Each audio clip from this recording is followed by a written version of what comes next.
কোথায় লেখা আছে যে কোরআনকে বিশ্বাস করতে হলে, নামাজকে পড়তে হলে জামাত ইসলামের লেজ ধরতে হবে, দাড়িপাল্লায় ভোট দিতে হবে? আপনি কোরআনকে ব্যবহার করে দাড়িপাল্লায় ভোট চাচ্ছেন, আপনি মন্ত্রী হওয়ার জন্য। দাড়িপাল্লায় ভোটটা চাচ্ছেন নিজের স্বার্থ হাসিল করার জন্য। কোরআন শরীফ গোটা মুসলিম উম্মার সম্পদ, আমাদের গোটা মুসলিম উম্মার স্বার্থ। এরকম অপপ্রচার প্ররোচনা নিয়ে যে দলের নেতা কর্মী আপনার কাছে যাবে, আপনি আগে ফার্স্ট তাকে কোশ্চিনটা করবেন, বলেন নবুয়তের মাধ্যমে কোরআন নাজিল হয়েছিল, আপনি আবার কোন নবুয়ত রপ্ত হলেন? নবুয়ত তো সেদিনই শেষ হয়ে গেছে, আপনি কোন নবুয়ত রপ্ত হলেন যে কোরআনের দোহাই আমাকে দিতে আসছেন?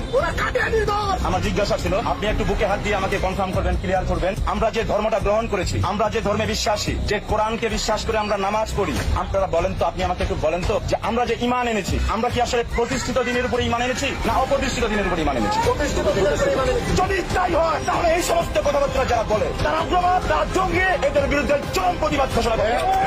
তাহলে বলেন, কোরআন তো আমাদের সকলের সম্পদ, গোটা বিশ্বের মুসলিম উম্মার সম্পদ। নামাজ তো আমাদের গলার মালা, আমাদের বিধান, আমাদেরকে পড়তে হবে। তাহলে নামাজের কথা বলেন, কোরআনের কথা বলেন। আপনি নামাজ কোরআনের কথা বলার মাঝখানে আপনি ভোটের কথা কেন বলেন? 23 বছর নবুয়তের মাধ্যমে আমাদের নবী মুহাম্মদের উপরে কোরআন নাজিল হয়েছিল। 40 বছর জিন্দেগিতে 23 বছর লেগেছিল উনার উপরে কোরআন নাজিল হওয়ার জন্য। এই কোরআনের সম্পূর্ণ এপ্লিকেশন উনি বলে গেছে গোটা মুসলিম উম্মার মধ্যে এই কোরআন সুন্নাহর আকীদায় যেন তারা জীবন যাপন করে। কোথায় লেখা আছে যে কোরআনকে বিশ্বাস করতে হলে, নামাজকে পড়তে হলে জামাত ইসলামের লেজ ধরতে হবে? আপনি এই দেশের 55,000 ভূখণ্ডের জন্য আপনার অবদান কি আছে কথা বলেন, সমস্যা নাই। এদেশের স্বাধীনতার জন্য আপনার অবদান কি আছে কথা বলেন, সমস্যা নাই। ধর্মের দোহাই দিয়ে এদেশের সহজ সরল মুসলিম মানুষদেরকে বিভ্রান্ত পথে নিয়ে যাচ্ছে সেই মওদুদির বংশধর, যেই মওদুদি চাই নাই পূর্ব পাকিস্তান বাংলাদেশ হোক, সে যে মওদুদি চাই নাই 51 ভাষা আন্দোলনে শহীদ সালাম রফিক, বরকত জব্বার যারা শহীদ হয়েছিল, ভাষার জন্য যারা শহীদ হয়েছিল, এরা চাই নাই এই দেশটা স্বাধীন হোক, এই দেশের রাষ্ট্রভাষা বাংলা হোক। যারা আমাদের রাষ্ট্রভাষা উর্দু চেয়েছিল, আজকে আমাদের মাতৃভাষা বাংলা ভাষায় কথা বলি, এই বাংলা ভাষাও তারা চায় নাই, তারা চেয়েছিল উর্দু ভাষা। যাই হোক, আমার প্রশ্নটা হচ্ছে সেখানে আপনারা 21শে ফেব্রুয়ারিতে ফুল নিয়ে স্কুলের মাঠে যান, মাদ্রাসার মাঠে যান, শহীদ মিনারে যাইতে আপনাদের লজ্জা লাগে, তখন নাকি কোরআন আপনাদেরকে বাধা দেয়?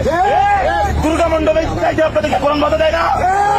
দুর্গা মণ্ডপে প্রতিমাকে অভিনন্দন যায়, তাকে কোরআন আপনাদেরকে বাধা দেয় না? ইব্রাহিম আলাইহিস সালাম গোটা মূর্তির মাথা কেটে ফেলেছিলেন, আর আপনারা সেই মূর্তির সামনে শুভেচ্ছা জানান। সেই ইসলাম আর আপনাদের ইসলাম আসমান জমিনের চেয়ে আরো 13 গুণ ব্যবধান। সেটা নিয়ে রাজনীতি করবেন না। সেটা নিয়ে যদি কেউ রাজনীতি করতে আসে, আমরা যেন তাদেরকে প্রতিহত করি। একটাই কোশ্চেন, আপনার ব্যক্তিগত কি পারফরমেন্স আছে দেশের জন্য, সমাজের জন্য, মানুষের জন্য, আপনি সেটাকে শো করেন। কোরআন আপনার বুকের মধ্যমণি, কোরআন আমারও বুকের মধ্যমণি, কোরআন গোটা বিশ্ব মুসলিম উম্মাহ